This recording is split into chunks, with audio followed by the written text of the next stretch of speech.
گستاخ کی جو سزا ہے میرے نبی علیہ السلام نے مختلف موقعوں پر مختلف بیان فرمائے. ایک گستاخ تھا، مشکات کے اندر موجود ہے، بخاری کے اندر موجود ہے.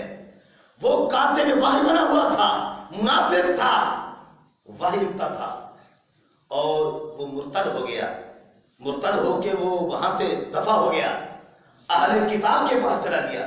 جب میرے پیارے نبی کریم صلی اللہ علیہ وسلم کو پتہ چلا تو فرمایا کہ ان الارض لا تقبلہ، تجھے زمین قبول نہیں کرے گی. سبحان اللہ، زمین قبول نہیں کرے گی. جب وہ مر گیا تو اہل کتاب نے اس گستاخ کو زمین میں دفن کیا اور جب اگلے دن آ کے دیکھتے ہیں تو زمین نے اس کو بہر پھینک دیا. سبحان اللہ، وہ بہر پڑا ہوا ہے. اور انہوں نے کہا یہ اصحاب رسول صلی اللہ علیہ وسلم کی سازش ہے. انہوں نے یہ کیا ہے کہ انہوں نے ہمارے اس بندے کو نکال کے بہر پھینک دیا ہے. انہوں نے کہا انج کرو ذرا ہم زیادہ بڑا کھودو. سمجھ آ رہی کہ نہیں آ رہی؟ تنو کھوہ تنو، سمجھ آ رہی کہ نہیں آ رہی؟ زیادہ بڑا کھودا گیا اور اس کو گہرے گڑھے میں پھینکا گیا، مٹی ڈالی گئی. اگلے دن آئے پھر زمین نے اس کو پیر پھینک دیا. سبحان اللہ. کیوں؟ وہ زبان جس کو سب کن کی پونجی کہیں اس کی نافذ حکومت پہ. حضور نے جو فرما دیا کہ زمین تجھے قبول نہیں کرے. تیسرے دن بھی ایسے. پھر ان کو پتہ چلا کہ یہ تو گستاخ ہے، اس لیے زمین اس کو قبول نہیں کر رہی. اور زمین اور آسمان، زمین و آسمان پر حکومت کس کی ہے؟ اللہ رسول کی ہے. حدیث پاک میں آتا ہے میرے نبی علیہ السلام نے فرمایا، اعلان فرمایا، آج کچھ لوگوں کو چھوٹی سی کرسی مل جائے تو زبان کنٹرول میں نہیں ہوتی. اتنی ناشائستہ گفتگو، بےہودہ گفتگو، ان کو پتہ تک نہیں چلتا کہ ہم ٹی وی کی سکرین پر بیٹھے ہیں یا ہم کسی جو ہے میٹنگ روم میں بیٹھے ہیں. وہ زبان چلاتے ہیں تو معاذ اللہ سوچتے تک نہیں، اپنی اوقات کو بھلا کر ٹی وی کی سکرین پر بک بک کرتے ہوئے نظر آتے ہیں. میں کہتا ہوں کوئی حیا کرو، شرم کرو، حضور کے وفادار بن جاؤ. سبحان اللہ. یہ کرسیاں عارضی ہے. ابھی پچھلے دنوں میں فیاض چوہان کو اتار دیا گیا. سبحان اللہ. طبیعت ٹکانے آگے کہ نہیں ہے؟ فرمایا کہ یہ کرسیاں عارضی ہیں، یہ حکمرانی عارضی ہے. زمین و آسمان پر اگر حکومت ہے تو اللہ رسول کی حکومت ہے. حضور نے فرمایا اعلموا ان الارض للہ ورسولہ. لوگوں یاد رکھو یہ زمین اللہ کی ہے، یہ اس کے رسول علیہ السلام کی ہے. سبحان اللہ. اس زمین پر حکومت اللہ کی ہوگی، اس کے نبی علیہ السلام کی ہوگی. اس زمین پر حکومت کسی اور کی نہیں ہو سکتی. فرمایا کہ اس زمین پر حکمرانی میرے مصطفیٰ کی چلے گی. قیامت تک سکہ چلے گا تو میرے مصطفیٰ کا چلے گا. جو اس زمین پر سکہ قائم کرنے کی کوشش کرے گا، چاہے وہ عیسیٰ قادیانی ہو، مسیلمہ کذاب ہو یا ان کا کوئی چیلا ہو، فرمایا وہ سارے کے سارے جھوٹے ہیں اور لعنتی ہیں. فرمایا اس زمین پر اگر حکمرانی ہے تو اللہ فرماتا ہے میری عطا سے میرے مصطفیٰ کی حکمرانی ہے. سکہ چلے گا تو سکہ مصطفیٰ چلے گا، کیونکہ تخت ہے ان کا، تاج ہے ان کا، تخت ہے ان کا، تاج ہے ان کا، دونوں جہاں میں راج ہے ان کا. سبحان اللہ.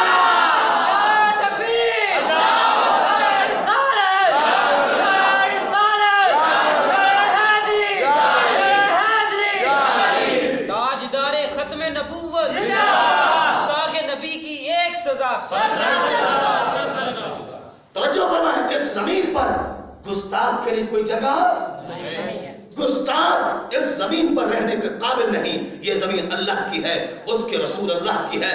فرمایا کہ پھر یہاں گستاخ پھرے یہ امت پر فرض ہے اور قرض ہے گستاخ کو مٹانا. اللہ اکبر کبیرہ. توجہ فرمائیں کہ کیونکہ گستاخ جب تک زندہ ہوتا ہے ساری قوم شرمندہ ہوتی ہے. ساری قوم شرمندہ ہوتی ہے. تو غازی ممتاز قادری شہید رحمت اللہ علیہ نے ہمیں اس شرمندگی سے بچایا. کفرستان میں زلزلہ آ گیا. علماء کے خطابات سے ہمارے استاد کرام فرماتے ہیں پروفیسر ڈاکٹر محمد اشرف آصف جلانی سے سیدھا مائی دعا فرمائے اللہ ان کو باعزت رہائی عطا فرمائے. آپ فرماتے میرے ہزاروں موضوعات نے اتنا اثر نہیں کیا جتنا غازی صاحب کی گولی نے کیا.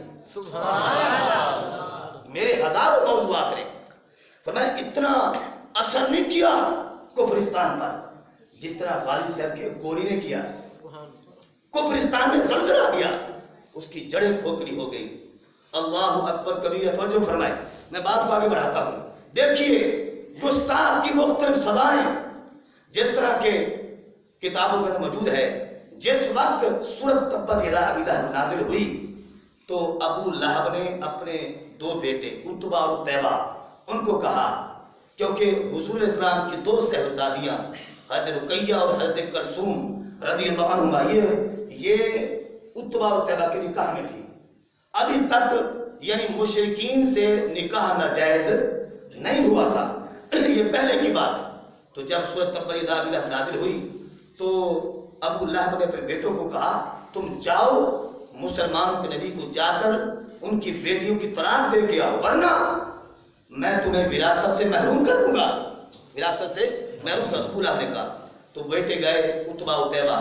جو عتیبہ تھا اس نے گستاخی کر کے عتیبہ نے بغیر گستاخی کے طلاق دے دی مالک کی, اور جو عتبہ تھا اس نے گستاخی کی, گستاخی کر کے اس نے طلاق دی. اللہ کے نبی علیہ السلام نے اس گستاخ کے لیے بد دعا فرمائی اور وہ یہ ہے اے اللہ اپنے کتوں میں سے کسی کتے کو اس پر مسلط فرما جس کو سزا دے. سبحان اللہ. جب یہ دعا آمنہ کے لال صلی اللہ علیہ وسلم اس کے لیے یعنی بد دعا فرمائی تو اب وہ کام گیا. جب گھر میں جاتا ہے اپنے باپ کو بتاتا ہے اور کہتا ہے کہ مجھے اس طرح مسلمانوں کے نبی نے بد دعا دی ہے. تو باپ بھی ڈر گیا اور اسے کہا کہ اب میرے بیٹے عتبہ کی خیر نہیں ہے. کیوں کہ اس کے پیچھے مسلمانوں کے نبی کی بد دعا پڑی ہے. اس نے اپنے بیٹے کی نگرانی کرنا شروع کر دی. وہ اپنے بیٹے کو باہر اکیلا نہیں بھیجتا تھا. ابو لہب یہ حضور کا سگا چاچا ہے. ابو لہب حضور کا سگا چاچا ہے.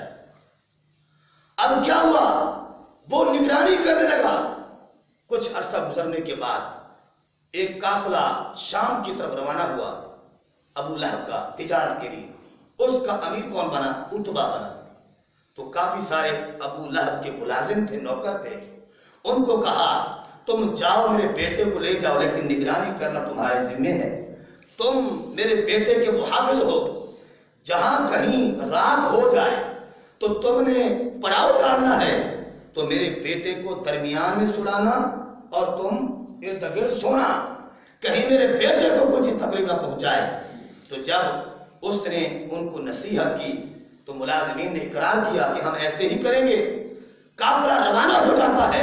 جب قافلہ کہیں دور پہنچتا ہے جنگل میں, رات ہو جاتی ہے اور یہ قافلے والے سونا شروع کر دیتے ہیں.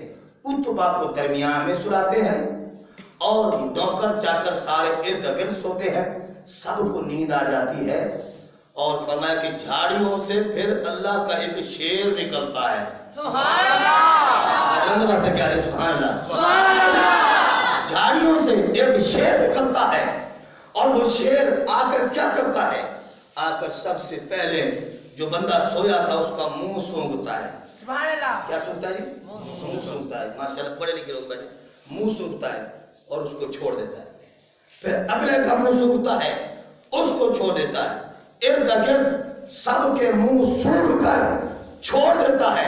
درمیان میں آتا ہے, عتبہ کا منہ سونگتا ہے اور اس کو گستاخی کی بدبو آتی ہے اور وہ سمجھ جاتا ہے یہی گستاخ رسول ہے.